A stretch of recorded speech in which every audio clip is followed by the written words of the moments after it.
नमस्कार दोस्तों। आज हम आधुनिक भारत के एक टॉपिक प्लासी का युद्ध और बक्सर के युद्ध के बारे में समझेंगे कि प्लासी के युद्ध और बक्सर के युद्ध में क्या हुआ था। तो दोस्तों, अगर आपको वीडियो पसंद आए तो लाल बटन को दबा करके सब्सक्राइब करें और अंगूठे के निशान को दबा करके वीडियो को लाइक करें।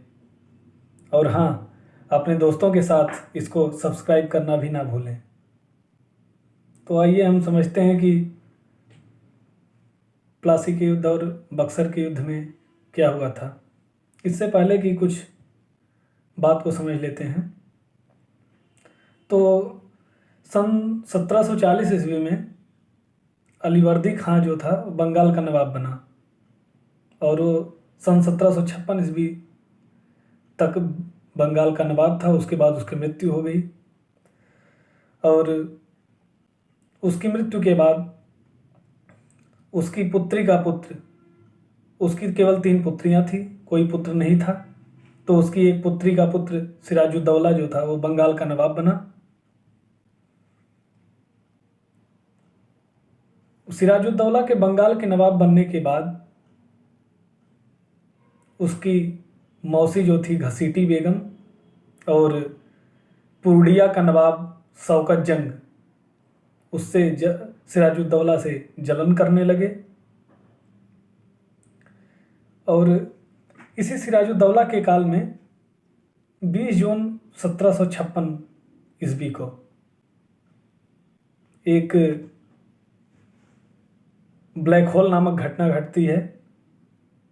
तो आइए समझते हैं कि ब्लैक होल घटना क्या थी। तो एक ब्रिटिश अधिकारी जेजेड हालवेल ने इस घटना को मनगढ़ंत तरीके से इसको बनाया है और उसने यह कहा कि जो बंगाल के नवाब सिराजुद्दौला ने उसने एक कोठरी में जो कि 18 फुट लंबी और 14 फुट 10 इंच चौड़ी थी, उसमें 146 अंग्रेज कैदियों को बंद कर दिया। और सुबह होने तक, हालवेल कहता है कि सुबह होने तक मेरे समेत मात्र 23 लोग ही जिंदा बचे। लेकिन ये मनगढ़ंत घटना इसलिए लगती है क्योंकि 18x14 की कोठरी में 146 लोग कैसे आ सकते हैं। तो यह जो जेड हालवेल था उसने अपने को प्रसिद्धि दिलाने के लिए ऐसा मनगढ़ंत घटना को बनाया था। तो यहीं से प्लासी के युद्ध की रचना शुरू होती है। तो जो सिराजुद्दौला की मौसी घसीटी बेगम और पूर्णिया का नवाब शौकत जंग था, वो सब सिराजुद्दौला से जलन करते थे और वो सिराजुद्दौला को गद्दी से हटाना चाहते थे। इसी बीच जो अंग्रेज़ों की सेना का सेनापति लॉर्ड क्लाइव था, उससे लोग जाकर के मिले और वहाँ के कुछ लोग, जैसे कि वहाँ का पूंजीपति जो था अमीन चंद, कलकत्ता का प्रभारी उस समय जो था मणिक चंद, ये सब सिराजुद्दौला से असंतुष्ट थे। तो ये सब जाकर के अंग्रेज़ों से मिल गए और ये अंग्रेज़ों से मिलने के बाद ये सब सिराजुद्दौला को गद्दी से हटाना चाहते थे। तो उस समय जो अंग्रेज़ों की सेना का सेनापति लॉर्ड क्लाइव था, उसने बंगाल की सेना के सेनापति मीर जाफर को षड्यंत्र के माध्यम से अपने पक्ष में मिला लिया। तो इसके बाद 23 जून 1757 को प्लासी का युद्ध होता है। वैसे देखें तो यह कोई युद्ध नहीं था, यह एक षड्यंत्र था। और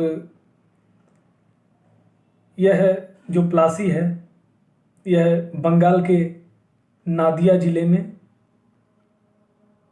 भागीरथी नदी के किनारे आम्रकुंज बाग में स्थित है।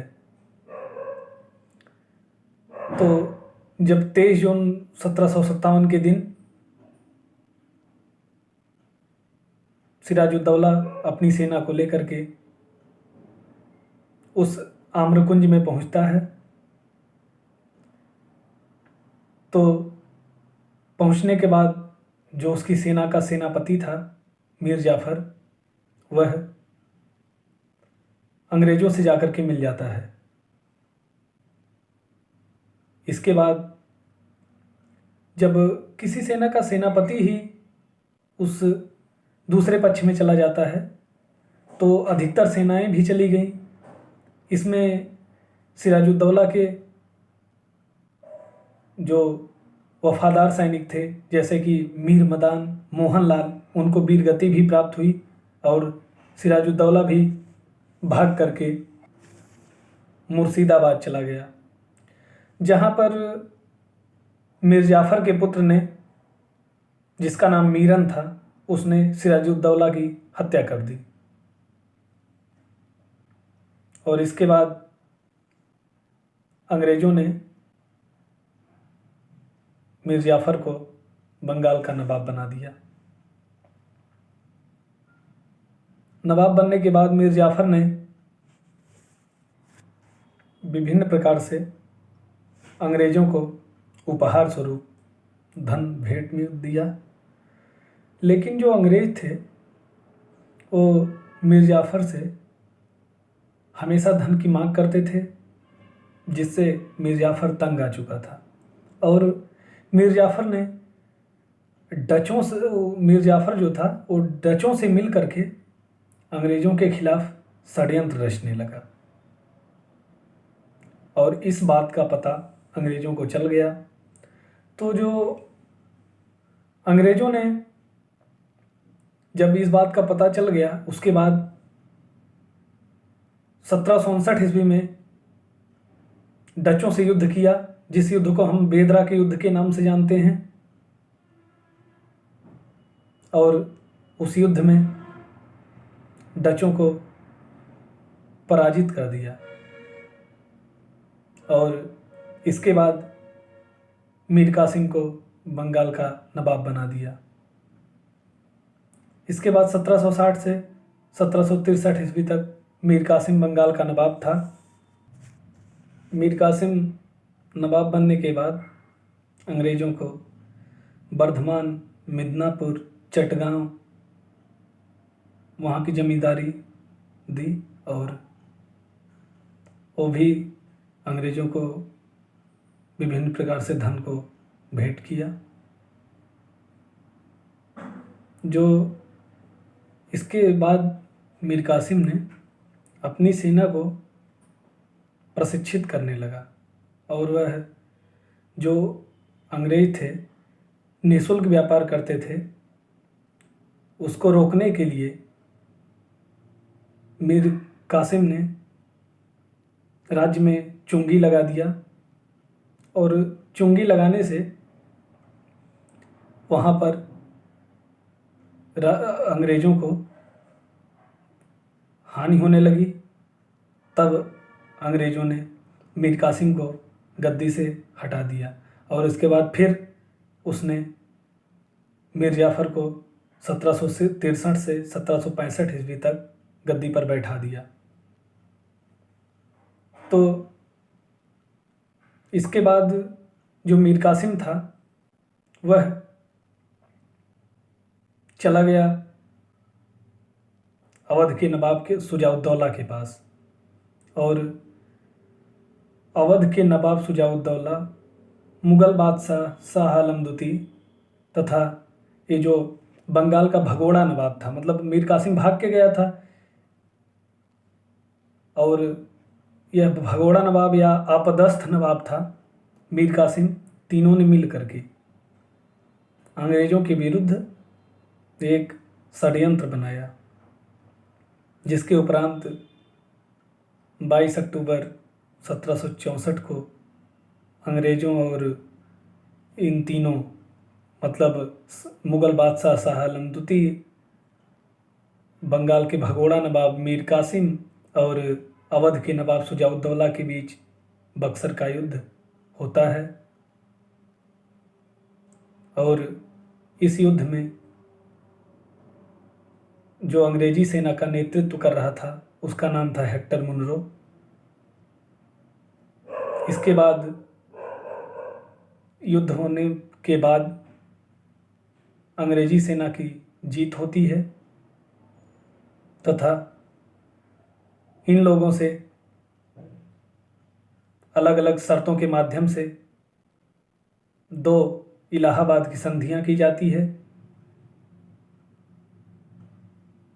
तो फिर आइए समझते हैं कि इलाहाबाद की संधि में क्या प्रावधान था और ये कब कब हुई थी। तो आइए देखते हैं। जब 1765 में इलाहाबाद की संधि हुई तब तक मीर जाफ़र की मृत्यु हो चुकी थी और अंग्रेज़ों ने उसके अल्पवयस्क पुत्र नजमुद्दौला को बंगाल का नवाब बना दिया था। तो इलाहाबाद की संधि पर हस्ताक्षर करने के लिए अंग्रेज़ों ने अपने तरफ से लॉर्ड क्लाइव को भेजा और बंगाल के नवाब नजमुद्दौला था और मुग़ल बादशाह शाह आलम द्वितीय तथा अवध के नवाब शुजाउद्दौला के बीच यह संधि होती है और इसमें विभिन्न प्रकार के प्रावधान किए जाते हैं। जो इलाहाबाद की प्रथम संधि थी वह 12 अगस्त 1765 ईस्वी को होती है तथा इलाहाबाद की द्वितीय संधि जो थी वह 17 अगस्त 1765 ईस्वी को होती है। तो देखते हैं हम कि इन दोनों संधियों में क्या क्या प्रावधान किए गए थे, किसको क्या देना पड़ा था। इलाहाबाद की प्रथम संधि 12 अगस्त 1765 ईस्वी को बंगाल के नवाब नजमुद्दौला और मुग़ल सम्राट शाह आलम द्वितीय के मध्य संपन्न हुई। इसमें मुग़ल सम्राट शाह आलम द्वितीय से अंग्रेज़ों को बंगाल, बिहार और उड़ीसा की दीवानी प्राप्त हुई तथा अवध के नवाब शुजाउद्दौला से इलाहाबाद एवं कड़ा का जो क्षेत्र था उसको लेकर के मुग़ल सम्राट शाह आलम द्वितीय को दे दिया गया तथा जो अंग्रेज थे वे लोग मुग़ल सम्राट शाह आलम द्वितीय को 26 लाख रुपए वार्षिक पेंशन देना स्वीकार किए। और इलाहाबाद की द्वितीय संधि 16 अगस्त 1765 ईस्वी को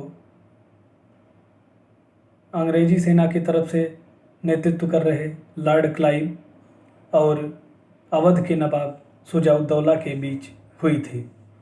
और इस संधि में कड़ा और इलाहाबाद के क्षेत्र को छोड़कर शेष क्षेत्र को अवध के नवाब शुजाउद्दौला को वापस कर दिया गया। और इस संधि में यह भी प्रावधान था कि अंग्रेज अपनी सेना अवध की सुरक्षा के लिए रखेंगे,